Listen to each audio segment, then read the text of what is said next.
Ya, karena waktu sudah menunjukkan jam 4 tepat ya, sesuai di flyer. Ya, kita akan memulai di jam 4 waktu Papua. Kemudian di waktu Indonesia Barat dan sekitarnya jam 2 siang ya. Oke.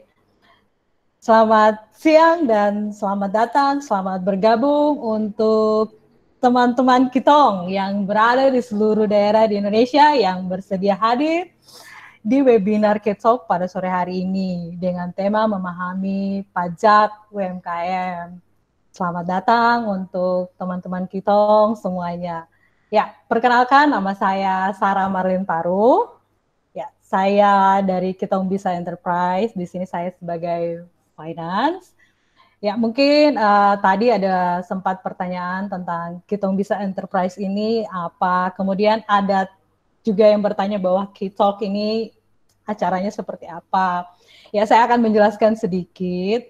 Ya, Kitong Bisa Enterprise ini merupakan usaha sosial yang bertujuan untuk mengatasi permasalahan pengangguran bagi para pemuda dan juga perempuan di berbagai daerah di Indonesia. Nah, kemudian Kitong Talk ini merupakan wadah untuk berbagi pengetahuan dan pengalaman kepada para pelaku usaha, baik yang itu pemula atau yang sedang merintis ataupun yang sudah memiliki bisnis dalam skala yang lebih besar. Ya, seperti demikian. Nah, kemudian Kitong. Kitong itu kalau untuk di daerah timur sini ya, lebih khusus di daerah Papua, Kitong itu berarti artinya kita. Kita. Ya, jadi Kitong Talk. Jadi Kitong Talk ini bisa kita sederhanakan kita bisa berbincang-bincang sore hari ini ya. Kemudian ada pemateri di sini namanya Kak Raihan Gautama. Selamat sore Kak Raihan, salam kenal Kak Raihan.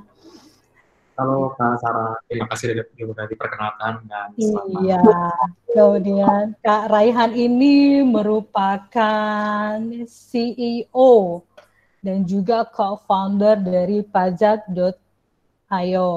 Nah, pajak.io ini merupakan sebuah aplikasi yang bertujuan untuk mempermudah wajib pajak mengelola perpajakan secara online. Ya, demikian ya Kak Raihan ya. Betul sekali Kak Sarah. Ya, jadi mempermudah wajib pajak di seluruh Indonesia ya. Teristimewa pada sore hari ini ada pelaku-pelaku UMKM, pelaku UMKM yang berada di seluruh Indonesia yang bergabung dengan webinar kita di sore hari ini. Ya, sebelum kita mengarah ke diskusi yang agak sedikit lebih berat, ya ada sedikit aturan yang perlu saya beritahu untuk teman-teman Kitong, yaitu wajib untuk dimatikan ya suaranya, dimatikan suaranya. Kemudian ada kolom chat. Ketika nanti pemateri memaparkan presentasinya, bisa langsung diketik di kolom chat. Dan pada saat sesi pertanyaan, nanti kita akan berdiskusi. Iya, saya pikir itu sudah cukup ya. Kemudian sebelum kita berdiskusi lebih jauh ke arah pajak UMKM, pasti teman-teman semua tadi juga ada beberapa pertanyaan yang masuk bahwa belum paham, bahkan sebagian besar banyak yang belum mengenal apa itu pajak UMKM. Ya, ada sedikit fakta yang perlu saya informasikan pada sore hari ini, yaitu di Indonesia saat ini ada sekitar 67 juta UMKM di Indonesia, dan yang baru membayar pajak sekitar 2,3 juta UMKM. Terlebih khusus untuk UMKM ya, ada 67 juta dan 67 juta UMKM, dan yang baru sadar pajak yaitu 2,3 juta. Nah, sisanya ini pada kemana? Iya, karena ini pajak ini sesuatu hal yang masih sangat baru sekali untuk kalangan-kalangan yang lain. Bahkan saya pun bertanya-tanya, pajak UMKM ini apa sih sebenarnya? Kemudian tujuannya itu seperti apa? Kemudian manfaat yang dirasakan oleh UMKM dari membayar pajak ini seperti apa? Kemudian Mengapa sih? Apalagi saat ini sedang pandemi ya Kak Raihan sedang pandemi. Kemudian banyak, bisa dikatakan banyak UMKM yang kita katakanlah sedang babak belur. Dalam artian babak belur di sini sedang menurun pendapatan usahanya. Itu wajib nggak sih dia harus membayar pajak UMKM? Wajib nggak sih? Oke, itu pertanyaan yang sangat mendasar sekali bagi kita semua sore hari ini, dan saya pun juga mempertanyakan hal demikian. Dan saya rasa saat ini Kak Raihan adalah orang yang tepat untuk kita ajak berdiskusi tentang pajak UMKM. Baik Kak Raihan, waktu dan tempat dipersilahkan. Waduh, langsung aku jawab aja nih Kak Sarah tadi pertanyaannya. Boleh langsung Kak di presentasi ya. Oke, jadi kayak untuk apa namanya, dari saya dulu perkenalkan ya. Tadi udah diperkenalkan juga sama Kak Sarah, nama saya Raihan. Di sini saya CEO kebetulan dari pajak.io. Tadi udah dijelaskan juga itu sebuah aplikasi pajak yang online lah intinya untuk memudahkan teman-teman kita semua di sini untuk mengadministrasikan perpajakannya dengan segala jenis size dari usahanya gitu. Dan senang juga sore ini dikasih kesempatan untuk kenalan sama teman-teman semua untuk membahas perpajakan dari sisi UMKM. Dari saya sendiri, saya mau memberikan apresiasi dulu yang besar kepada teman-teman UMKM semua di sini di tengah pandemi yang luar biasa ini ya, dari Maret sampai sekarang dan belum tahu selesainya sampai kapan. UMKM di Indonesia tetap jadi sektor penopang yang membuat ekonomi kita tuh tetap jalan. Gitu. Kalau nggak ada UMKM, kita nggak tahu udah resesi dari kapan. Mau pandemi kayak gimana, gorengan juga tetap dibeli di pinggir jalan kan. Kayak Ibu Nurjana usaha tetap jalan. Ini kayak emang power dari kekuatan dari UMKM di Indonesia yang emang sangat luar biasa. Jumlahnya banyak. Tadi disebutkan oleh Kak Sarah ada 67 juta UMKM. Pertumbuhannya pesat setiap tahun. Cuman ya partisipasi ke pajaknya kurang, tadi cuma 2 juta. Karena emang sektor UMKM adalah sektor yang paling susah sebenarnya oleh teman-teman kita di Ditjen Pajak itu untuk dikenakan pajak. Susah, karena emang sektornya informal. Jadi kayak emang pemerintah di sini juga ikut memberikan apa ya, kayak semacam kemudahan-kemudahan gitu untuk menjaring teman-teman UMKM ini untuk ikut berkontribusi secara perpajakan kepada negara. Seperti tarifnya dipermudah, cara ngitungnya tuh dipermudah, cara pelaporannya dipermudah, lalu kayak insentif-insentif yang diberikan juga dipermudah. Kalau memang ada perusahaan-perusahaan atau orang pribadi yang menjalankan usaha UMKM, kalau emang patuh pajak itu bisa diberikan kemudahan untuk minjem uang, misalnya dari BPR, Bank Pengkreditan Rakyat, untuk segala perizinan-perizinan usaha akan dipermudah. Dan tadi juga menjawab pertanyaannya Kak Sarah, untuk UMKM ini di tengah pandemi juga diberikan insentif juga, jadi pendaftaran sampai Desember, jadi masih banyak kesempatan untuk mendaftarkan diri ke DJP dan emang dibebaskan pajaknya selama pandemi ini berlangsung. Jadi emang nggak perlu ada bayar pajak, tapi tetap bisa menerima insentif-insentif yang diberikan oleh negara seperti kemudahan untuk dalam meminjam dana, apalagi di masa pandemi ini. Gimana Kak Sarah, apa langsung kayak dipresentasikan aja materinya? Oke, iya baik Kak. Oke, ya langsung di-share. Oke, saya izin share screen ya, sebentar.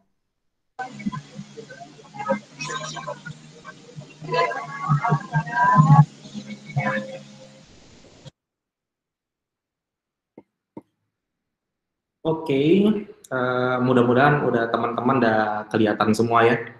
Jadi di sini ya saya ingin menjelaskan aja sebenarnya secara singkat tentang pajak UMKM. Skopnya sih lebih ke pajak UMKM itu apa sih gitu, berapa tarifnya gitu, gimana cara menghitungnya, terus kayak ya serba-serbinya lah gitu.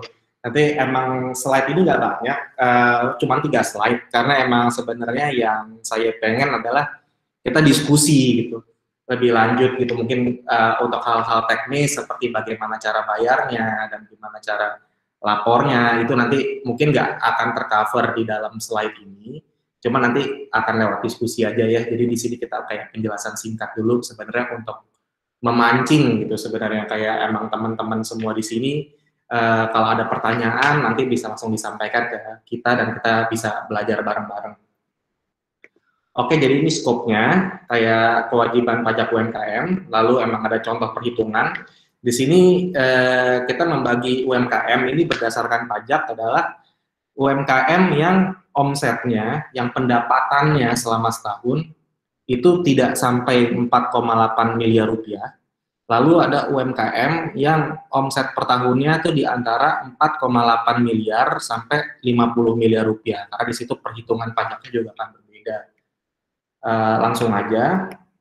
Jadi ini kayak slide pertama, ini kewajiban pajak pelaku UMKM. Tadi sudah saya sebutkan, kalau UMKM tuh di Indonesia secara perpajakan tuh dibagi dua, yaitu satu, saya ulang lagi, yang penghasilannya kurang dari 4,8 miliar per tahun, dan yang penghasilannya lebih dari 4,8 miliar per tahun, tapi tidak lebih dari 50 miliar per tahun. Bedanya apa? Untuk usaha-usaha yang penghasilan kotor ya, itu tidak sampai 4,8 miliar per tahun, itu tidak wajib melakukan pembukuan. Pembukuan ini maksudnya secara akuntansi ya. Jadi kayak misalnya kayak Ibu Nurjana tadi dengan usahanya itu tidak perlu mencatat beban-beban usaha yang ribet gitu, yang susah gitu. Cuma cukup mencatat kayak uang masuknya berapa sih di bulan ini dan uang keluarnya berapa, kayak emang pencatatan yang sangat sederhana. Sedangkan untuk perusahaan yang punya omset lebih dari 4,8 miliar, itu emang udah diharapkan membuat pencatatan akuntansi yang lebih rapi gitu. Jadi emang diharapkan sudah punya staff yang emang bisa mengurus pencatatan dan pembukuannya ini gitu. Tarifnya berapa? Nah, tarifnya itu yang untuk di bawah 4,8 miliar per tahun, itu tarifnya cuma 0,5% dari penghasilan kotor. Jadi maksudnya gimana? Saya bikin analogi aja ya. Misalnya kita jualan kopi gitu. Sekarang lagi menjamur kan usaha kopi gitu. Setiap kita menjual 200 cup kopi, 200 cup kopi ya, kita cuma cukup memberikan satu kopi itu untuk negara. Segitu kecilnya, 0,5%. Jadi dari 200 kopi, kita sisihkanlah satu dari negara. Ya kalau misalnya ada penghasilan misalnya kayak 10 juta per bulan, 10 juta per bulan, berarti yang cukup diberikan ke negara itu cuma 50.000.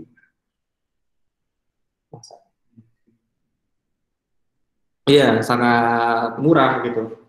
Nah, sedangkan untuk yang di atas 4,8 miliar sampai 50 miliar, itu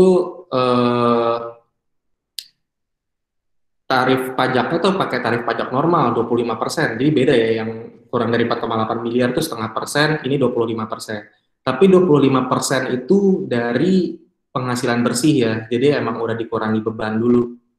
Jadi maksudnya kayak gimana? Jadi maksudnya kalau misalnya yang kiri ya, yang penghasilan dari kurang dari 4,8 miliar, itu pajaknya dikenakan dari total penjualan.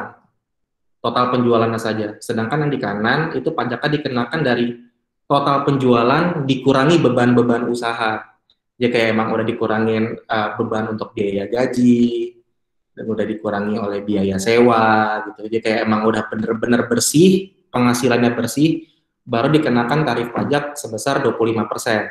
Cuman dapat diskon dari pemerintah 50% lagi. Jadi sebenarnya tarifnya itu sebesar 12,5% dari penghasilan yang udah dibilang bersih. Nah, pertanyaannya, kalau emang perusahaannya rugi gimana gitu? Kalau emang ternyata beban usahanya lebih tinggi daripada pemasukannya, kalau emang rugi, nggak perlu bayar pajak juga. Jadi kayak membayar pajaknya dibebaskan gitu. Ya sebenarnya bedanya yang kanan sama yang kiri. Kalau yang kiri, negara nggak lihat tuh kayak perusahaannya untung atau rugi. Yang penting penghasilannya berapa, tetap kena 0,5% lah gitu. Kalau yang kanan kita dilihat perusahaannya untung apa rugi. Kalau untung baru dikenakan pajak, kalau rugi tidak perlu kena pajak. Seperti itu.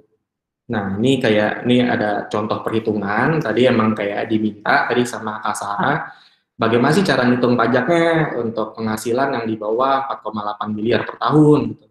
Misalnya ini ada CV Citra Mandiri, itu memperoleh penghasilan pemasukan ya pada bulan Januari itu sebesar 400 juta.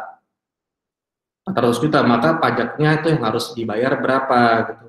Pajak yang harus dibayar dengan penghasilan sebesar 400 juta, itu dikalikan 0,5%, itu cuma 2 juta yang perlu diberikan kepada negara. Jadi bayar pajaknya itu pada bulan Januari adalah 2 juta. Sedangkan untuk bulan Februari dan selanjutnya, itu langsung dilihat aja. Pada bulan Februari itu pemasukannya berapa, tinggal dikalikan 0,5% aja. Lalu diberikanlah sumbangan itu 0,5% itu kepada negara gitu. Nah, sedangkan ini yang agak lebih rumit kalau emang penghasilannya itu di antara 4,8 miliar sampai 50 miliar per tahun ya, ini bukan per bulan, per tahun. Jadi ada penghasilan sebesar 10 miliar, sedangkan beban usahanya itu 8 miliar gitu. Berarti kan sebenarnya kan penghasilan bersihnya itu 2 miliar gitu. Dan 2 miliar ini yang dikenakan tarif pajak sebesar 12,5%. Jadi emang dalam 1 tahun itu dengan penghasilan 10 miliar itu pajak yang harus dibayar ke negara itu sebesar 250 juta. Namun kalau misalnya kayak si CV Citra Mandiri ini mengalami kerugian gitu atau emang ternyata cuman BEP lah bahasanya, kayak cuman dapat 10 miliar keluar 10 miliar, itu emang tidak perlu untuk membayar pajak gitu. Sedangkan kalau misalnya untungnya cuma kecil gitu, untungnya cuma kecil ya berarti otomatis pajak yang diberikan yang harus dibayar juga semakin kecil. Kalau untungnya besar ya pajaknya lebih besar. Oke, seperti itu aja sebenarnya kayak emang slide presentasinya. Mungkin banyak juga teman-teman yang masih bertanya-tanya, tapi kalau emang ada yang mau didiskusikan, ya silakan. Saya senang sih untuk ngobrol, untuk menjawab semua pertanyaannya kalau emang ada.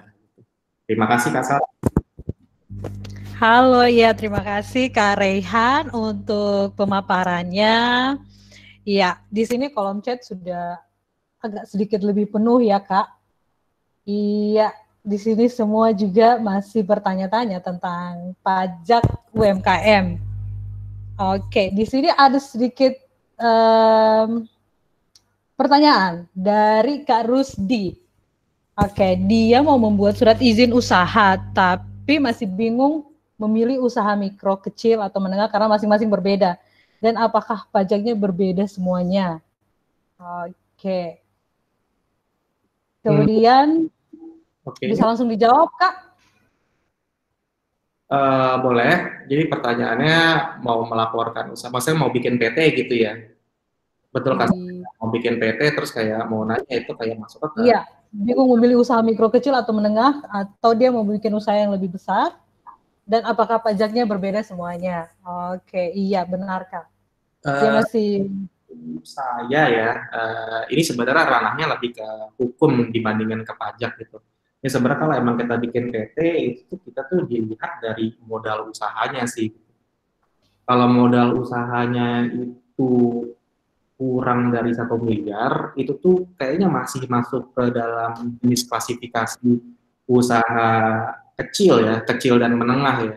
Kalau udah modalnya itu di atas saat di atas 1 miliar itu dimasukkan klasifikasi usaha besar. Setahu saya kayak gitu, tapi mungkin teman-teman di sini mungkin ada yang praktisi hukum bisa betulin saya kalau emang saya salah. Coba ditanya kalau emang pendaftarannya itu seperti itu, apa ada efek ke pajaknya? Nggak ada efek ke pajaknya. Karena pajak itu tuh dikenakan itu secara aktual. Misalnya kita mendirikan, kita modal kita besar gitu, kita mendefinisikan diri sebagai usaha besar, tapi omset kita nggak lebih dari 4,8 miliar per tahun gitu. Ya kita secara pajak masih dianggap sebagai UMKM, walaupun mungkin perusahaannya berkantor misalnya. Tapi kalau emang jenis usahanya itu penghasilan di bawah 4,8 M, itu langsung maksudnya langsung dianggap sama orang pajak, oh ini UMKM. Jadi kayak emang kita melihat secara aktual. Seperti itu Kak Sarah. Oke, iya, terima kasih Kak Raihan. Kemudian ada pertanyaan yang lain tentang apakah pajak dibayar per bulan atau per tahun? Kemudian yang kedua, apakah dalam sebuah usaha ada target berapa tahun untuk mendaftarkan pajak? Langsung saya jawab. Kalau untuk UMKM, saya coba bikin ini secara lebih spesifik ya. Kalau untuk pajak UMKM yang emang di bawah 4,8 miliar per tahun, itu emang sebenarnya yang diharapkan oleh pemerintah itu supaya pajaknya dibayarkan tiap bulan. Gitu. Jadi misalnya kita berusaha gitu di bulan Januari misalnya, itu pajaknya kapan sih harus dibayar? Itu paling lambat sebenarnya harus dibayar pada tanggal 15 Februari. Sedangkan untuk pajak bulan Februari itu harus dibayar pada 15 Maret. Dia kayak emang batasnya tuh setiap tanggal 15 pada setiap bulannya. Emang harus dibayar per bulan. Lalu pertanyaan kedua tadi, maaf apa Kak Sarah, saya kelupaan ya? Ya, di sini dari Kak Randy ya. Kak Randy bertanya, apakah dalam sebuah usaha ada target berapa tahun untuk mendaftarkan pajak? Oke, sebenarnya sih kalau emang kita ngelihat mengacu ke undang-undang pajak ya, setiap kita mau mendapatkan penghasilan ya, mau mendapatkan penghasilan apapun, baik itu bekerja atau itu berusaha gitu, kita harus mendaftarkan NPWP gitu sebetulnya sih kalau emang lihat dari peraturan.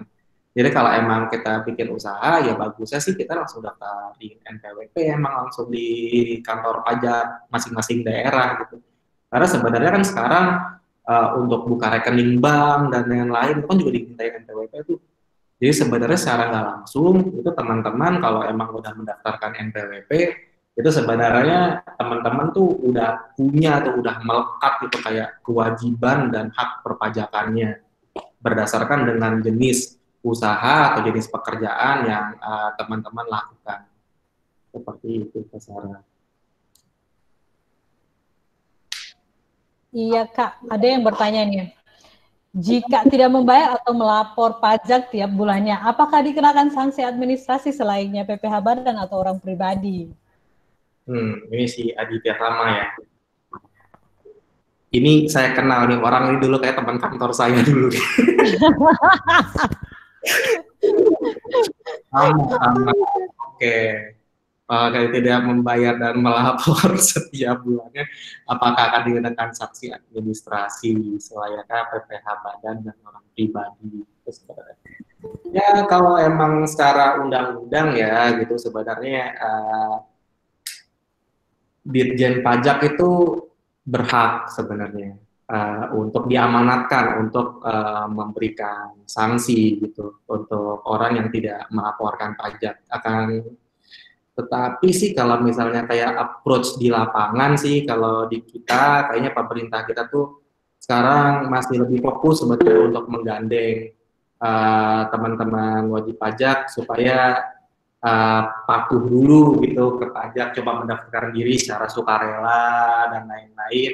Dan juga emang pemerintah juga mengedepankan kayak insentif-insentif gitu sebenarnya kalau emang mendaftar di pajak akan mendapatkan berbagai macam keuntungan. Contohnya tuh kayak emang dipermudah untuk proses-proses administrasi atau untuk meminjam uang di BPR atau di lembaga keuangan lainnya dibandingkan dengan masuk langsung ke upaya-upaya yang cenderung menghukum ya. Jadi emang lebih pengen mengajak sih gitu kalau untuk sekarang. Jadi kayak emang teman-teman juga nggak perlu takut-takut dulu gitu sebenarnya kalau emang nggak lapor apakah akan ada sanksi atau kayak gimana.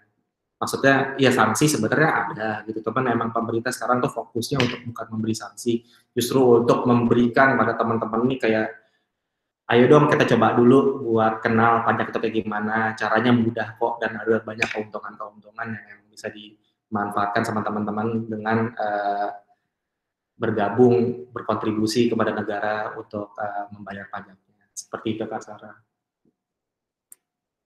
Iya Kak, ini ada yang lebih mendalam lagi nih masalahnya. Nah, dari Kak Agus Niwirawan ya, mau bertanya mengenai pajak UMKM yang di bawah 4,8 miliar. Ketentuan terakhir untuk yang memiliki badan usaha adalah tarif pajak PPh final sebesar 0,5%, tapi hanya berlaku selama 3 tahun. Sesudah berubah jadi PPh 25. Tahun depan usaha saya sudah memasuki PPh 25 karena sudah 3 tahun PPh final. Dan tahun ini terkena dampak pandemi. Jadi secara penghasilan bersih minus. Pertanyaannya, PPh 25 tahun 2021 saya apakah tidak membayar? Oke, PPh 25 ya, ini kayak agak lebih teknis gitu sebenarnya. Pertanyaannya kalau emang rugi, apa harus bayar gitu? Enggak sih Pak Agus, kalau emang rugi ya kita cukup memberikan perhitungan aja. Kalau emang Pak Agus ini di sini emang udah uh, berhitung pajak secara normal ya, nggak lagi ikut sesuai UMKM kayak gitu. Di sini kan berarti kan Pak Agus yang saya rasa aku udah melakukan pembukuan yang agak lebih rapi lah gitu. Di situ kan emang untuk pajak-pajak yang harus dibayar itu yang dihitung tuh tidak tuh untung apa rugi. Nah PPh 25 itu tuh baru ada tuh kalau emang perusahaannya untung. Jadi kayak gini Pak Agus. Misalnya Pak Agus itu tahu nih dalam tahun 2020 ini Pak Agus bayar pajaknya itu sebesar 12 juta rupiah misalnya gitu. Berarti PPh 25 itu yang harus dibayar berapa tahun 2021? PPh 25 itu cicilan kan Pak. Jadi itu kayak Pak Agus kayak harus nyicil tuh di bulan Januari 1 juta, di bulan Februari 1 juta, sampai kita lihat di bulan Desember tuh totalnya 12 juta Pak. Nanti di total itu di akhir tahun Pak Agus ngitung lagi pajaknya harusnya bayar berapa, ternyata bayarnya misalnya 15 juta gitu. Tapi Pak Agus dalam 1 tahun udah bayar 12 juta, berarti Pak Agus tinggal bayar sisa aja, tinggal bayar 3 juta. Nah pertanyaannya, kalau emang rugi, minus, itu PPh 25-nya harus bayar apa enggak? Jawabannya enggak sih Pak, karena kan emang sebenarnya apa yang harus dicicil, kalau emang ternyata tahun 2020 aja Pak Agus tidak perlu untuk membayar pajaknya, seperti itu. Iya, untuk Kak Agus apakah sudah paham Kak?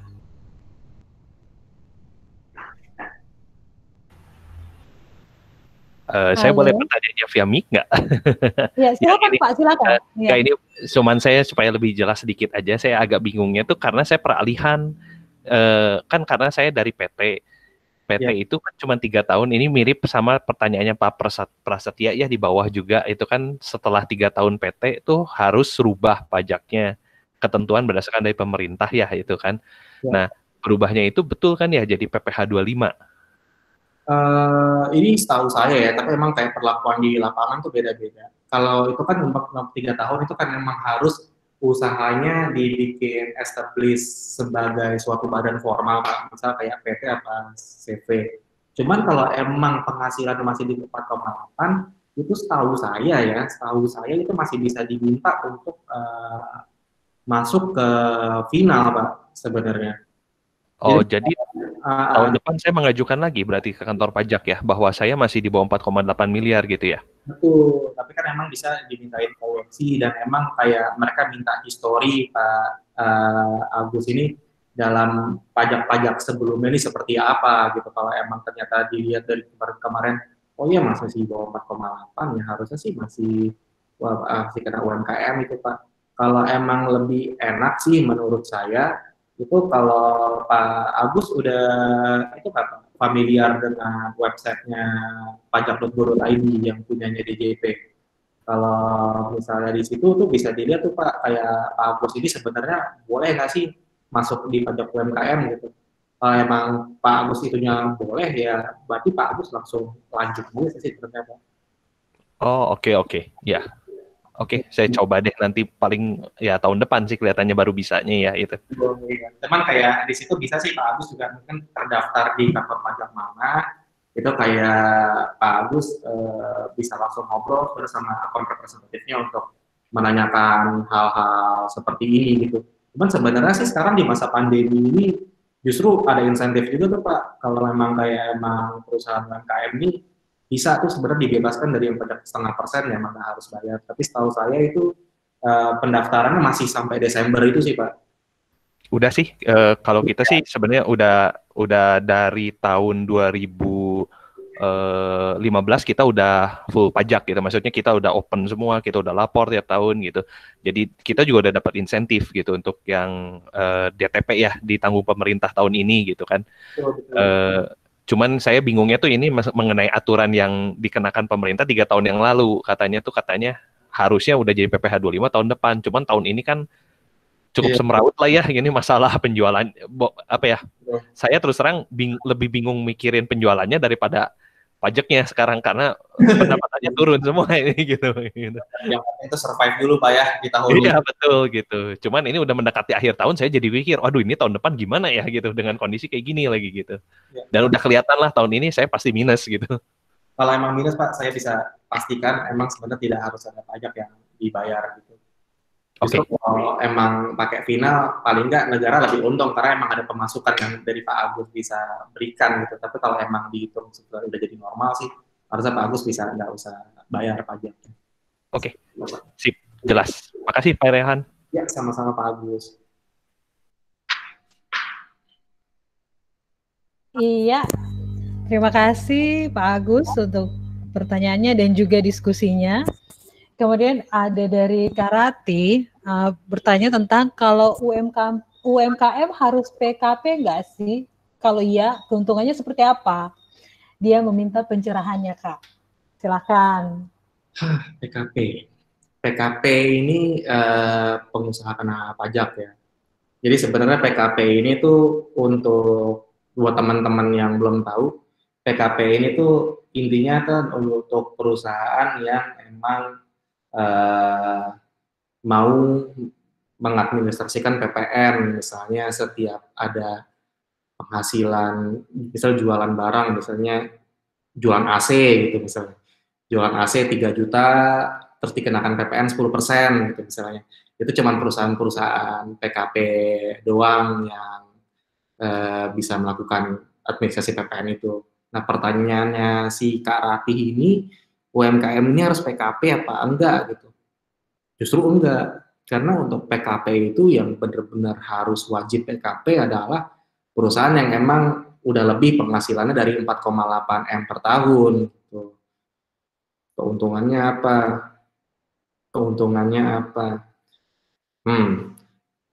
Saya takut nih kalau misalnya saya jelasin ini jadi sangat-sangat teknis sebenarnya. Keuntungannya apa kalau misalnya jadi PKP? Keuntungan jadi PKP itu mungkin kita bisa dealing mungkin ya, bisa bekerja sama dengan perusahaan-perusahaan besar seperti BUMN gitu. Karena emang kalau bisa kita perusahaan jasa misalnya untuk bisa dapat klien BUMN, itu BUMN mungkin cuma mau bekerja sama dengan perusahaan-perusahaan yang PKP yang ada PPN-nya kayak gitu mungkin. Terus kayak keuntungannya apa? Keuntungannya emang secara keuangan lebih liquid sih gitu.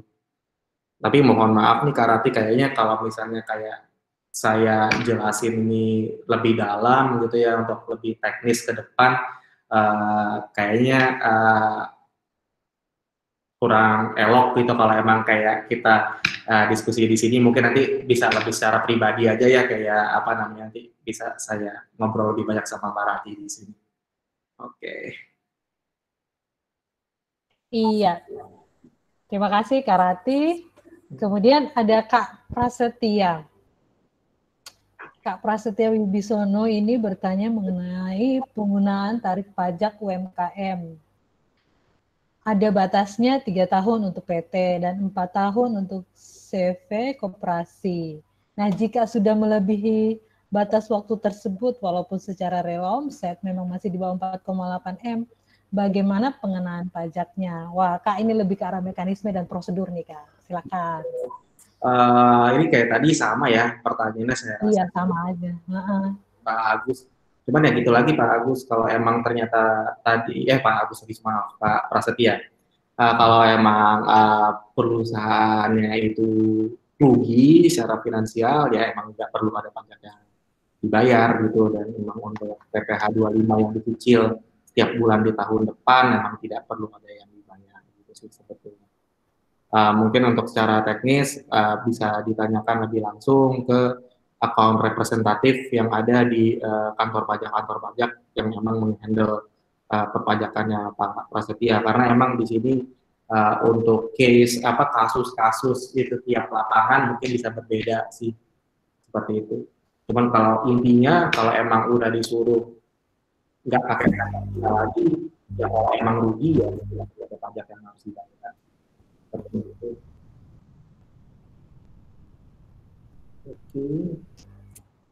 Oke, ya ada pertanyaan terakhir ini Kak. Dari Kak Rusdi, apakah pajak usaha dan pajak distribusi daerah yang sering ditagih di toko-toko itu sama? Kalau tidak, kenapa harus ditagih lagi?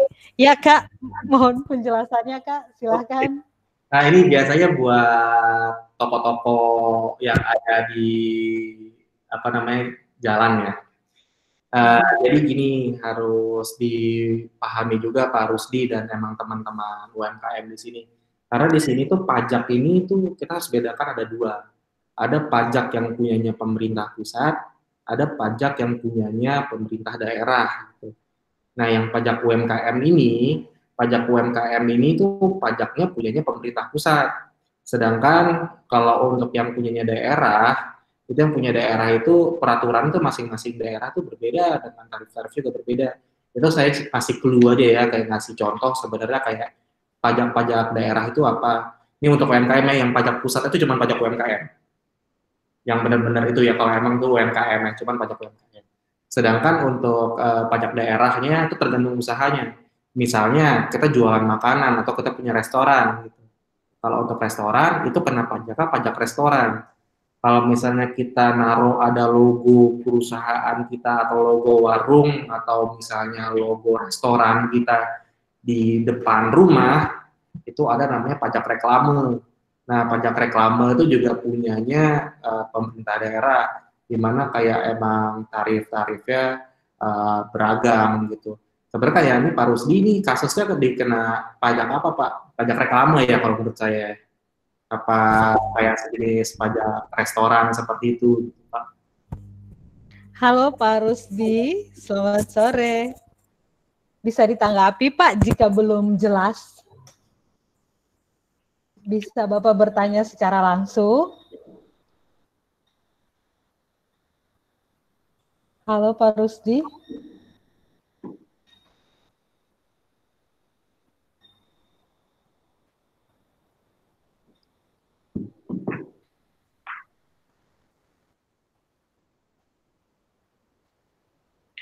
Oke, saya rasa sudah cukup ya Kak penjelasannya.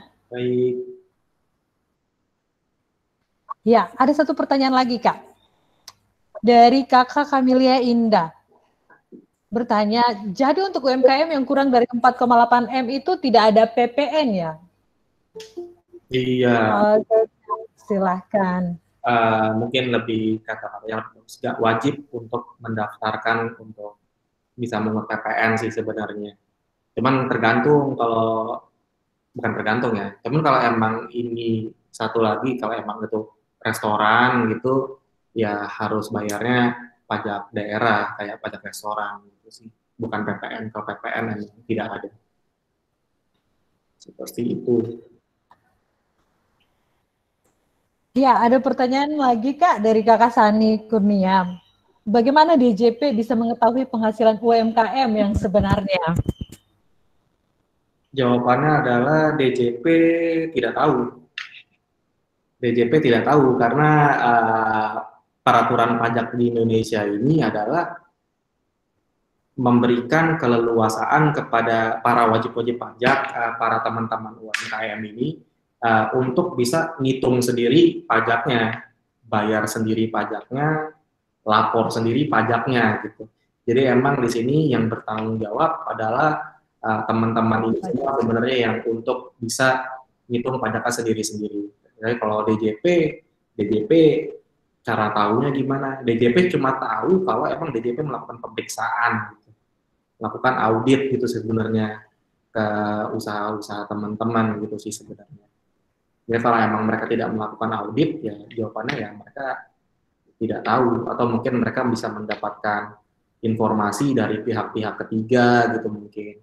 Suka kejadian tuh kalau misalnya ternyata ada mantan karyawan yang dendam atau yang kayak gimana, itu buat kasih tahu ke DJP ini periksa nih perusahaannya Ibu Sani nih, dia ngakunya UMKM tapi sebenarnya enggak gitu, bisa jadi gitu kan. Tapi sebenarnya yang harus bertanggung jawab untuk perhitungannya itu emang apa namanya masing-masing perusahaan sendiri gitu. Mudah-mudahan bisa menjawab ya. Iya, terima kasih Kakak Sani. Ya, Kak, ada sedikit respon dari Kakak Camelia Indah yang tadi bertanya tentang UMKM yang kurang dari 4,8 miliar. Itu tidak ada PPN ya? Betul. Ya, ternyata direspon, bertanya lagi walaupun PT, Kak. Betul. Ya, Kak Camelia bisa silahkan berdiskusi. Ya, Kak Camelia, walaupun PT juga nggak harus apa namanya PPN sih kalau emang bukan PKP, seperti itu.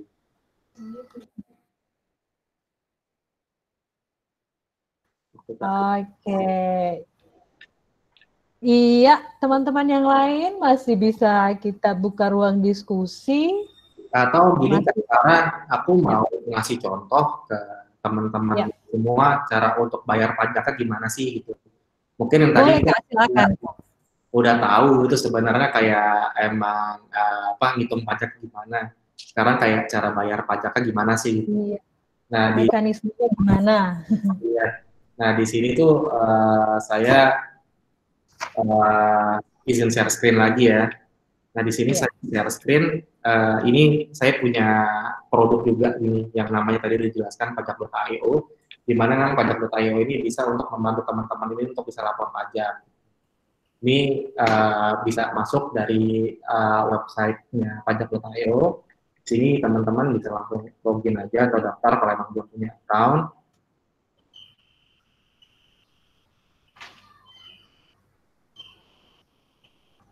Lalu di sini kelihatannya PT saya, namanya PT Fintech Integrasi Digital. Lalu untuk bayar pajak itu masuk ke e-billing ini sih, masuk e-billing. Lalu kita tambah ID billing. Ini teman-teman nih boleh nih kayak benar-benar diinget-inget gitu ya, emang bayar pajaknya apa, karena di sini agak rumitnya di sini. Ini untuk bayar pajak UMKM, banyak nih list pajaknya yang bisa dibayar. Ini kita masuk ke PPh final. Ingat-ingat nih ya, PPh final. Lalu kode jenis pajaknya di sini adalah final UMKM bayar sendiri gitu. Nah, ini kayak teman-teman bisa dilihat kayak sebenarnya masa pajak apa yang perlu dibayar. Misalnya kita mau bayar pajak bulan Agustus. Misalnya lagi misalnya kayak penghasilan saya dalam 1 bulan Agustus kemarin itu 10 juta gitu, 10 juta rupiah, berarti pajaknya harus dibayar berapa? Dikalikan 0,5%, oh berarti pajaknya harus dibayar tuh 50.000. 50.000 rupiah. Langsung kita buat ID billingnya. Nah, di sini keluar nih ID billingnya, PPh final 50.000. Lalu ini ID billing. Nah, ID billing ini nih itu bisa dibawa ke bank sebenarnya untuk bisa ngebayar pajak. Atau yang lebih gampang, kalau saya saranin, itu lewat e-commerce saja kayak Tokopedia atau Bukalapak. Nah, di Tokopedia ini ada nih, Tokopedia MPN. Lalu kode billing yang tadi dibikin di pajak.io tinggal di copy. Keluar kode billingnya, bayar. Keluar semua informasinya. Kalau ini PT Fintech Integrasi Digital harus bayar pajak sebesar 50.000, di mana ya kode akun pajaknya ini tadi PPh final dan ini pajak UMKM itu tadi. Udah bayar, tinggal lanjut pembayaran. Dan kita kayak bisa lihat mau pakai apa, bisa bayar pakai OVO, bisa bayar pakai kartu kredit, atau bisa transfer secara bank. Setelah ini dibayar, nanti teman-teman akan dapat kayak sejenis bukti penerimaan negara. Dan bukti penerimaan negara itu yang teman-teman harus simpan gitu, jangan sampai hilang. Dan nanti kalau misalnya kayak orang pajak nanya, emang udah dibayar belum pajaknya? Udah Pak, mana buktinya? Nih bukti penerimaan negaranya, teman-teman langsung kasih lihat. Udah sih seperti itu tadi Kak Sarah. Iya, baik. Kan di situ kan. Terima kasih. Halo, ada pertanyaan yang lain lagi? Peserta, halo. Oke. Terima kasih Kak Raihan untuk bagaimana mempermudah kita untuk membayar pajak terlebih khusus untuk UMKM ya Kak. Kemudian Kak, apakah ada pertanyaan dari teman-teman yang lain? Masih mau berlanjut bertanya lagi atau saya yang mau bertanya? Oke, ada yang masih penasaran ini Kak Raihan. Boleh. Kak Agus Wirawan, ya silakan Kak, boleh langsung bertanya aja Kak. Silakan. Oke, sorry ini saya mau ngetik, cuman kayaknya kepanjangan daripada salah pengertian, lebih baik saya ngomong aja. Iya Kak, silakan. Ini sih berkaitan tentang masalah DTP yang ditanggung pemerintah tahun ini, yang PPh final. Ya. Itu ketentuannya tuh, kan saya pokoknya intinya itu 0,5% dari nilai penjualan. Saya kebanyakan emang ke perusahaan lagi sih penjualannya, bukan ke perorangan gitu. Nah kalau ke perusahaan kan, perusahaan itu kalau misalnya dianya bisa memotong PPh, yang harus bayar pajak tuh sebenarnya saya kan dipotong dari nilai penjualan tersebut.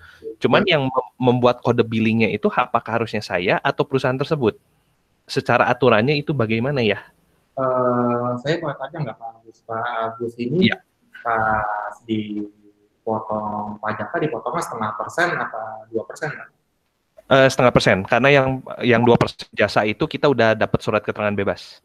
Oke. Jadi kalau emang yang ini itu bisa sih Pak. Kalau emang perusahaan yang motong 0,5%, berarti dia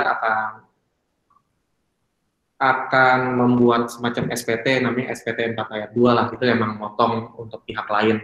Dan sebenarnya cara itu betul juga Pak, karena emang perusahaan lawan transaksi Bapak punya kewajiban untuk melakukan itu gitu. Yang perlu Bapak minta adalah bukti potongnya, bener nggak sih udah dipotong pajaknya. Kalau emang Bapak dapat bukti potongnya itu nggak masalah. Nah sekarang ada yang pajak yang ditanggung oleh pemerintah ya. Kalau itu Pak, sekarang tuh approach-nya gimana kalau saya boleh tahu? Mereka tetap potong 0,5%, apa mereka tetap potong tapi emang di situ pajaknya bisa 0? Enggak, mereka nggak potong tapi cuma bikin kode billing aja. Dan kode billingnya itu kan kodenya tuh akunnya bukan yang tadi 41128, saya lupa berapa gitu. Yang dari pihak pemotong ya gitu. Betul. Itu dan kode billingnya diberikan ke saya gitu. Oh iya, berarti kalau emang kayak gitu sih, yang dilakukan sama lawan transaksi Bapak tuh udah betul Pak gitu, karena emang di situ ada ID billing yang dibikin tapi emang nilainya kosong juga gitu. Itu kayak emang sebagai salah satu prosedur yang perlu diminta sama database BJP kalau emang ada transaksi yang dipotong pada UMKM walaupun nilainya tuh ditanggung oleh pemerintah. Seperti itu Pak Agus. Nah, yang pertanyaan saya juga itu yang saya bingung tuh gini, sebenarnya rata-rata perusahaan yang saya supply jasanya itu tuh ada yang mereka bisa memotong gitu, tapi ada yang nggak pengen, mereka tuh jadi harus saya yang bikin gitu malah jadinya. Oh, ada yang nggak mau ya? Nah ini saya jadi bingung, saya ikutin aturan yang mana ya kata saya tuh gitu kalau lihat gini gitu kan jadinya. Intinya sih Pak, kalau emang kayak mereka nggak mau motong, itu kesalahannya bukan di Pak Agus gitu sebetulnya. Oke. Tapi saya tetap harus bikin kan, karena kan saya melaporkan penjualan kan. Betul, Bapak harus bikin gitu. Cuman kalau yang di sini yang ditanggung pemerintah ini setahu saya tuh cuman berlaku ya. Mohon kayak misalnya kayak saya keliru mungkin teman-teman. Sektor jasanya ya. Itu cuman bisa dipotong sama lawan transaksi ya. Kalau selama ini kalau emang nggak dipotong sama lawan transaksi sih menurut saya sih ya Pak Agus emang nggak harus melakukan apa-apa lagi sih Pak. Gitu. Atau ya mungkin Bapak untuk jaga-jaga aja ya bikin aja kayak tadi Pak. Yang tadi kan yang saya bikin ID billing kan itu emang yang pajak yang di apa namanya sendiri gitu kan ya, yang pajak UMKM bayar sendiri gitu. Yang bayar sendiri emang itu dibikin nol aja terus cetak aja Pak ID billingnya. Karena itu ID billing bisa dicetak, tapi emang nggak perlu ada pembayaran gitu sih sebetulnya sih. Oke. Jadi saya mah tetap lakukan aja kan ya gitu, yang prosedur yang sesuai dengan yang harusnya saya lakukan gitu aja ya. Betul, betul. Oke. Sip. Ya, makasih Pak Rehan. Sama-sama nih Pak Agus. Terima kasih Pak Gusni untuk responnya.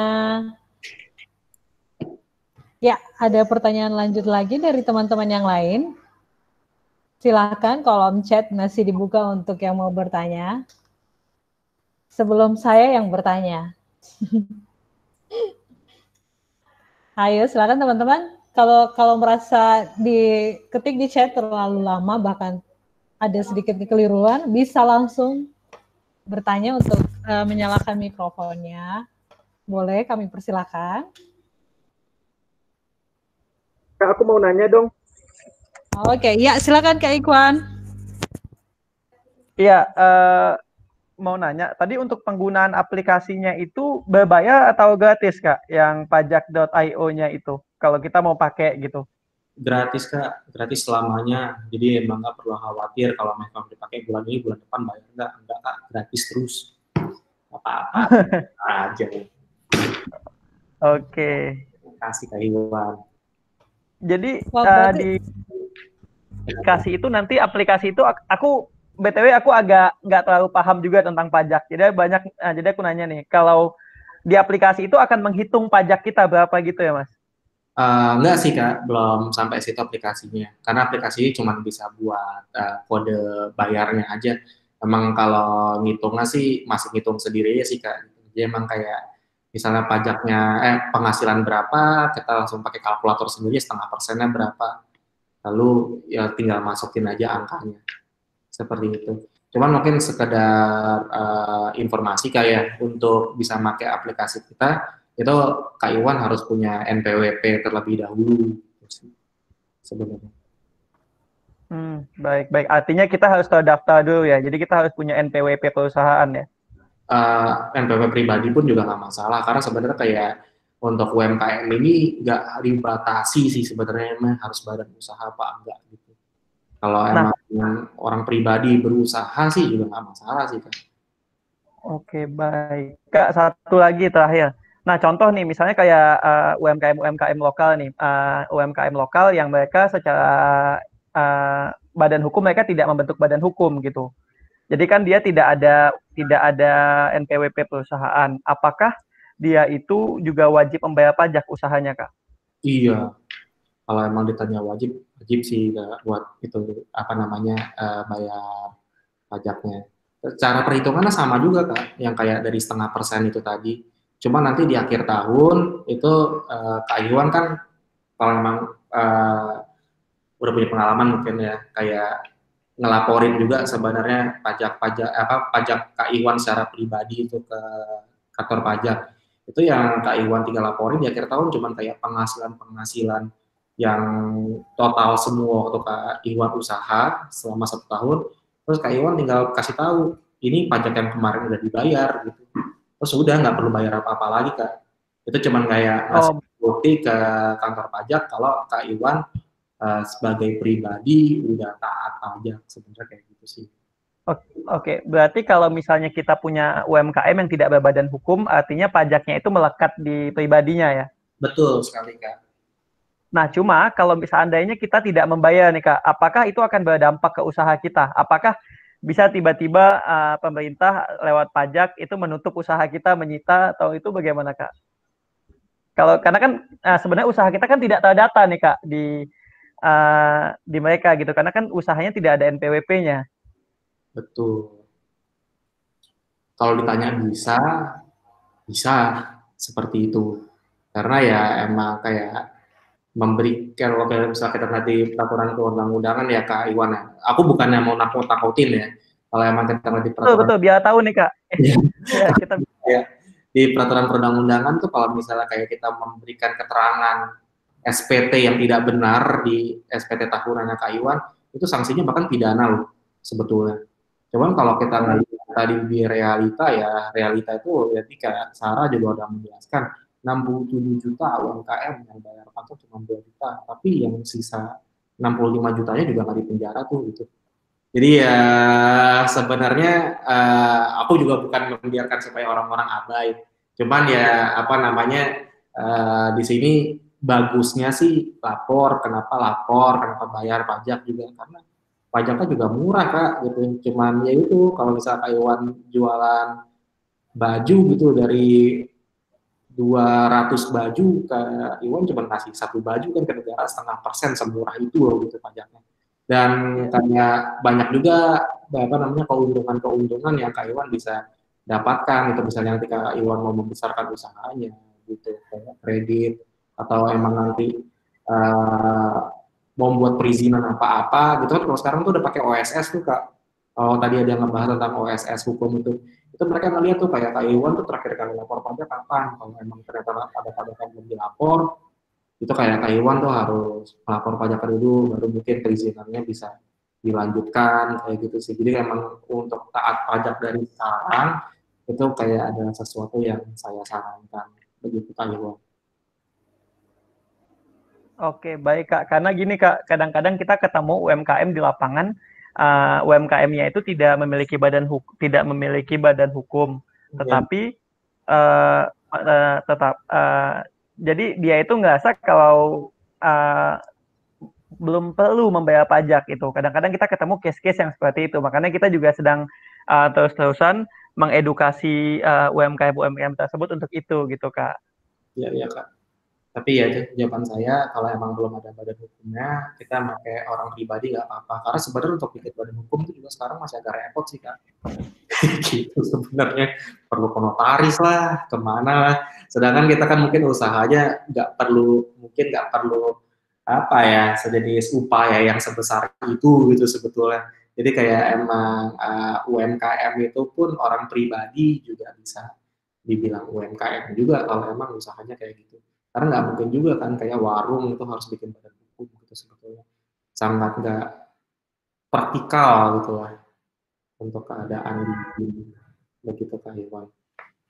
Baik, makasih Kak. Iya sama-sama.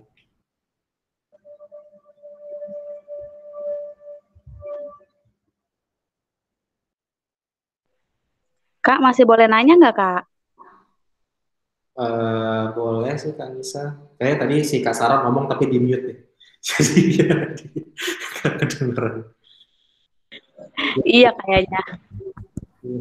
Boleh. Silakan. Ya. Ya, Kak Nisa. Boleh ya Kak. Jadi aku mau nanya nih. Kebetulan tadi aku agak telat dikit gabungnya, tapi nggak apa-apa deh. Aku nanya aja daripada penasaran ya. Boleh. Kan gini. Silakan. Nah, kita itu baru mengurus akta perusahaan kita. Jadi kita baru bikin PT nih ceritanya. Baru bikin PT itu bulan Agustus kemarin gitu kan. Udah keluar, akta notarisnya sudah keluar, terus kemudian sudah keluar nomor NPWP gitu juga kan. Berarti kan sudah ada nomor NPWP atas nama PT yang terdaftar gitu. Nah, kita tuh pengennya kan usaha kita ini baru mulai dan pengennya mulainya tuh tertib hukum gitu loh pengennya. Jadi kita mau mulai juga menghitung bagaimana sih si perusahaan ini bekerja, berapa yang harus kita sisihkan untuk pajaknya, gimana cara kita membayarkan pajaknya. Terus misalkan nanti perusahaan ini punya karyawan gitu kan, punya pekerja yang kita akan bayarkan gajinya gitu kan. Misalkan, nah itu gimana caranya? Karena dulu saya backgroundnya kerja di perusahaan, saya dapat SPT dari kantor, saya cuma tinggal ngisi aja gitu. Saya nggak tahu gimana SPT itu dibikin, terus saya nggak ngerti gitu kan. Nah, maksudnya berarti kalau kita nanti sebagai pelaku usaha kan kita yang membuat untuk mereka gitu kan. Nah, itu gimana Kak? Gitu aja sih Kak Rehan. Oke, makasih Kak Nisa. Kalau boleh tahu Kak, untuk usahanya ada di bidang apa Kak ya? Di bidangnya, bidangnya kita kosmetik. Oh, jadi kayak yang dijual produk kayak, bukan Iya, jasa. produk. Bukan, produk. Yang dijual produk. Yang dijual produk. Oke. Kalau emang ini Kak ya untuk pajak usahanya itu sebenarnya berarti PT-nya tuh baru bulan Agustus kemarin Kak ya? Iya, keluar PT-nya baru bulan Agustus kemarin. Keluar PT-nya baru bulan Agustus kemarin. Sedangkan 1 tahun itu kan tahun pajak itu kalau memang perusahaan Kanisa itu pakai kalender normal Januari sampai Desember, berarti kan tinggal Agustus, September, Oktober, November, Desember, tinggal 5 bulan tuh semenjak keluar PT-nya. Nah di situ mungkin Kak Nisa nggak perlu dulu apa namanya melakukan sesuatu tentang pajaknya. Dia tuh sampai Desember besok itu penghasilannya lebih dari 4,8 M apa bukan? Misalnya belum sampai 4,8 M. Gitu. Kalau memang belum sampai 4,8 M, berarti Kak Nisa tinggal bayarnya bayar pajak UMKM aja yang 0,5% gitu. Caranya gimana bayar pajaknya?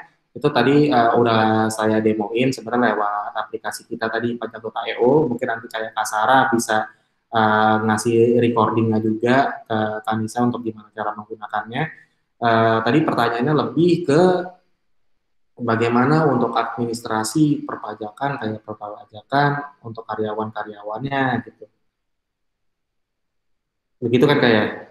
Iya, betul. Di samping kita, berarti kan saya ini dulu yang tadi ya, berarti kita sampai bulan Desember tidak perlu, istilahnya tidak perlu melakukan apa-apa dulu dong untuk perihal pajak. Kita lihat dulu kalau penghasilan kita di bawah 4,8 ya, 4,8 M, kita berarti membayar 0,8% dari penjualan yang selama 5 bulan ini gitu berarti ya, dari Agustus sampai ini.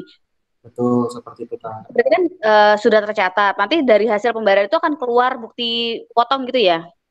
Iya, kayak ada bukti penerima negara gitu sih. Gitu. Jadi nanti waktu Kanisa bikin SPT buat badan usahanya, itu tinggal dijelasin kayak Kanisa tuh punya penghasilan misalnya 1 miliar gitu.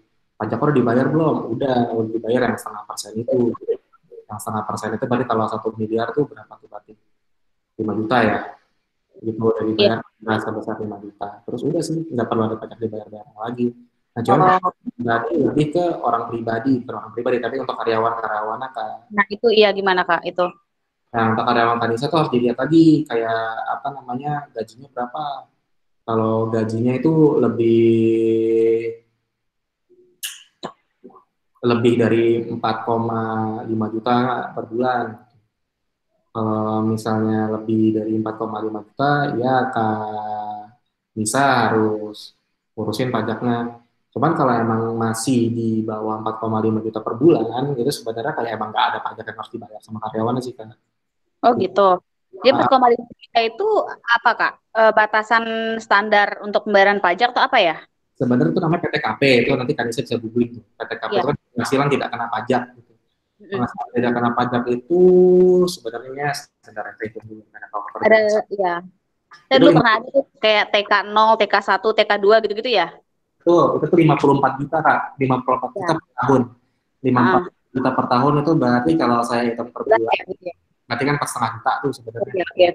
Ya makanya seingat saya kok 54 juta, tapi kok 4,5 juta, oke dibagi 12 berarti dapat ketemulah angka 4,5 itu. Berarti kalau di bawah 4,5, it means mereka tidak wajib membayar pajak. Berarti saya pun sebagai pelaku usaha tidak harus memotong pajak untuk mereka gitu ya?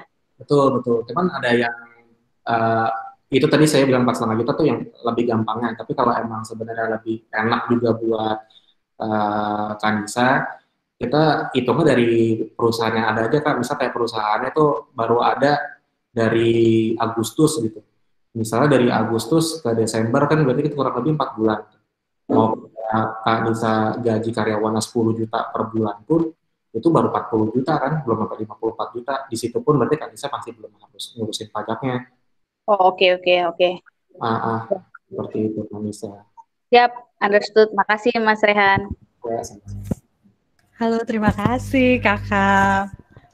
Iya, nampaknya waktu sudah menunjukkan untuk waktu Indonesia Timur di sini sudah jam 5 ya Kak.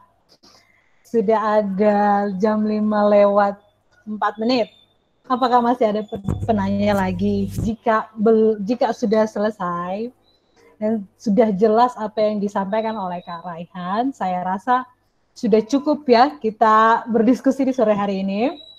Kemudian ada satu pertanyaan untuk penutup aja sih Kak dari saya, masih terkait dengan ada sekitar tadi fakta pertama dan utama yang sudah saya katakan tadi, ada yang membayar pajak itu hanya sekitar 2,3 jutaan. Nah, Kak, untuk yang 60-an sisanya ini yang masih belum patuh terhadap pajak, apa yang menjadi kendala sehingga masyarakat hingga saat ini, apalagi untuk UMKM ya Kak, belum menyadari betapa pentingnya sebagai pelaku usaha memiliki tanggung jawab terhadap negara, yaitu membayar pajak ya. Boleh Kakak jelaskan? Ya, sebenarnya kenapa susah untuk majakin UMKM ya? Susah banget. Ya, benar. Susah banget tuh karena itu sektor informal gitu Kak Sarah gitu. Kayak begitu gampangnya kita jualan di Indonesia. Beda kayak misalnya kayak perusahaan-perusahaan di Singapura, kalau kita bikin usaha aja tuh harus ditanyain kan sama mungkin kayak sejenis polisinya gitu, kayak ini usaha apa, ada izinnya nggak, dan lain. Di kita tuh gampang banget, kayak emang kita tinggal bikin account di Tokopedia kita bisa jualan kayak gitu. Ya emang itu satu yang nggak bisa didata gitu. Beda sama usaha-usaha formal gitu. Usaha formal kan emang harus bikin PT terus kayak gitu, jadi kayak emang terkontrol. Tapi kalau UMKM ini benar-benar nggak terkontrol, dan kayak kantor pajak itu ada di setiap daerah, tapi nggak mungkin bisa mengakomodir kayak teman-teman UMKM ini secara keseluruhan gitu. Sedangkan penegakan hukum juga menurut saya nggak terlalu berjalan dengan sempurna. Jadi kayak emang mereka-mereka ini untuk nggak bayar pajak pun ngerasa kayak nggak pernah ada apa-apa gitu sebetulnya.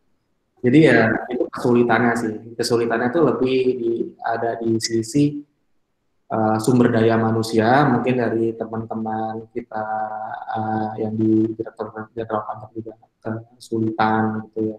Dan di sisi lain pun mungkin aksesnya juga nggak jelas gitu. Kayak sebenarnya gimana sih cara bayar pajak gitu. Kita tadi udah tahu gimana cara ngitung pajak.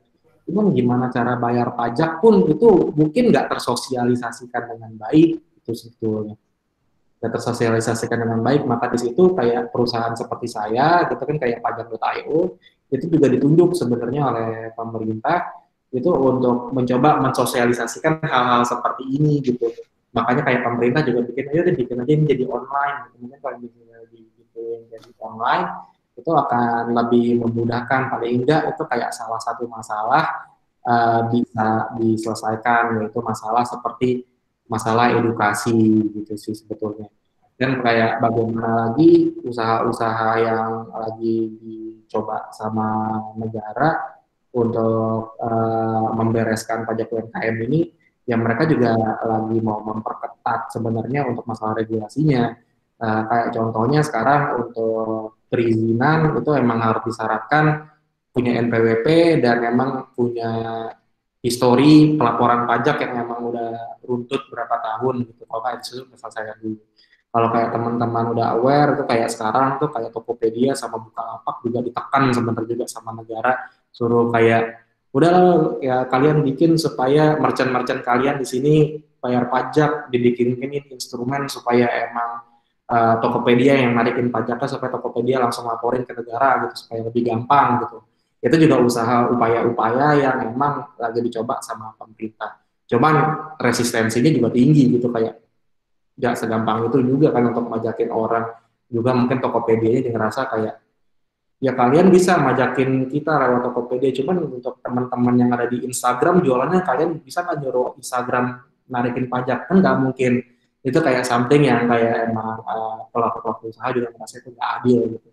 Makanya dari itu ya sekarang ya yang lagi kita coba dorong itu untuk meningkatkan kesadaran dari teman-teman UMKM untuk bisa ikut partisipasi ke pembangunan negara ini gitu sih. Cuman ya emang secara dari nature-nya tadi untuk menjawab pertanyaan Pak Sarah, kenapa bisa 65 juta UMKM itu bayar pajak gitu?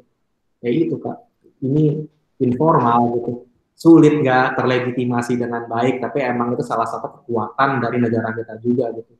Kalau nggak ada UMKM, ini ekonomi kita di masa pandemi kayak gini mati pasti. Udah kayak Singapura resesinya udah seberapa besar, sedangkan Indonesia masih bisa bertahan sampai kayak gini, itu gara-gara teman-teman UMKM itu semua. Dan saya sebenarnya sebagai salah satu masyarakat Indonesia di sini, kayak mau mengucapkan juga terima kasih sebenarnya untuk teman-teman UMKM ini, karena sebenarnya secara nggak langsung itu apa yang kalian lakukan sekarang nih juga berkontribusi terhadap ekonomi negara kita. Seperti itu, Kak. Iya Kak, ya saya sangat senang sekali Kak atas pesan-pesannya Kakak. Atau Kak ada pesan-pesan yang lain lagi untuk teman-teman UMKM? Pesan-pesan selain yang tadi, betul-betul kita sangat mengucap syukur dan berterima kasih untuk teman-teman UMKM yang menjadi tiang penopang ekonomi negara saat ini, apalagi di masa pandemi, bahkan menghindarkan kita dari resesi seperti yang tadi Kakak ucapkan. Ya, ada ucapan yang lain lagi Kak, pesan-pesan yang lain sebelum kita mengakhiri diskusi di sore hari ini Kak. Silakan Kak. Oke, dari saya kesan dulu ya. Kesan saya sangat bersyukur bisa kenal sama Kitong, bisa ngobrol banyak sama teman-teman ini semua, ngejawab semua pertanyaan. Kita diskusi, kita belajar bareng-bareng. Dan kayak kita bisa tahu ternyata Indonesia Timur keren banget. Gitu, kayak emang banyak usaha-usaha kayak gini. Dan di sini kita senang sih kalau misalnya ke depan lagi ada diskusi-diskusi serupa untuk membesarkan UMKM yang ada di Indonesia Timur. Cuman kalau pesan kayak dari saya, kita langsung ngomong ke masalah pajak ya. Ini masalah pajak ini masalah penting sebetulnya. Dan kayak saya bersyukur teman-teman di sini ada semua, mungkin dari orang-orang di sini bisa menyebarkan informasi ini ke teman-teman UMKM yang lain. Cuman di sini pesan paling pentingnya adalah penting untuk kalian tahu masalah perpajakan ini, paling nggak untuk bagaimana cara hitung dan cara bayarnya gitu. Cuman di masa pandemi ini gitu, yang lebih penting itu masalah survival gitu, masalah kayak kita ini semua bisa selamat bareng-bareng. Jadi jangan sampai pajak ini itu dijadikan beban gitu, lagi susah tiba-tiba harus bayar pajak. Karena di sini juga negara juga ngerti kok gitu, negara ngerti ada beberapa insentif yang diberikan kepada negara di masa pandemi ini untuk teman-teman UMKM ini untuk dibebaskan dari pajak. Cuman ke depannya mungkin teman-teman udah kenal, jadi mungkin semoga kita bisa melewati pandemi ini bareng-bareng dengan semuanya sehat, secara ekonomi juga nggak hancur gitu, kita masih bisa bertahan hidup di sini, sehingga nanti setelah pandemi ini selesai kita bisa bareng-bareng lagi berkontribusi kepada negara selagi membesarkan usaha masing-masing. Begitu aja Kak. Iya, terima kasih Kak Raihan untuk pesan dan kesannya. Ya, saya mengakhiri diskusi kita di sore hari ini bersama dengan Kak Raihan dan juga teman-teman peserta dimanapun berada di seluruh Indonesia. Ya, dengan penuh kerendahan hati, saya Sarah Marlin Paru dari Kitong Bisa Enterprise mengucapkan terima kasih untuk teman-teman yang telah bergabung, meluangkan waktu, kita bisa berkenalan. Kemudian tadi ada beberapa juga yang sempat memperkenalkan produk-produknya. Bahkan Kak Raihan, tadi Kakak bilang kan tertarik sekali dengan Indonesia Timur ya. Ya, sekiranya kalau nanti tahun depan sudah ada vaksin, kemudian semua sudah penerbangan transportasi sudah dilancarkan, ya boleh Kakak Raihan main-main ke Indonesia Timur sini. Di sini indah kok Kak, apalagi produk-produknya. Iya. Ya. Iya, kami tunggu ya Kak. Dan terima kasih Kakak untuk edukasinya. Dan betul-betul kami sangat membutuhkan pemahaman pajak teristimewa untuk UMKM. Ya memang ada banyak sekali kendala di lapangan dan saat ini juga kami menghadapi hal yang demikian. Dengan penuh kerendahan hati saya mengucapkan terima kasih kepada Kak Raihan Gautama selaku CEO dan co-founder dari Pajak.io dan juga teman-teman peserta yang berada di seluruh Indonesia. Ya, sebelum berakhir, boleh kita foto bersama yuk? Boleh. Boleh dinyalakan kameranya. Kameranya, ayo semuanya dinyalakan kameranya. Kita foto bersama. Halo teman-teman semuanya, teman-teman kita. Ayo teman-teman yang lain, silakan. Halo. Oke, apakah sudah cukup semuanya? Sudah nyalakan kameranya? Halo, halo. Oke, baik ya. Oke, masih ada yang... Oke. Pada malu. Pada malu nih Kak, iya. Halo, oke sudah ya. Semua udah pada siap ya, silahkan. Oke, 1, 2, 3. Ya, sekali lagi ya. 1, 2, 3.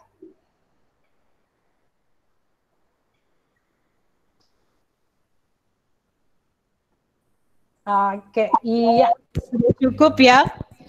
Terima kasih sekali lagi untuk teman-teman semuanya, teman-teman Kitong, terutama Kakak Rehan Gautama, sudah meluangkan waktu memberikan edukasi untuk kita semua tentang pajak UMKM. Sampai berjumpa kembali di acara yang lain. Semoga kita bisa bertemu kembali dan semuanya dalam keadaan sehat selalu.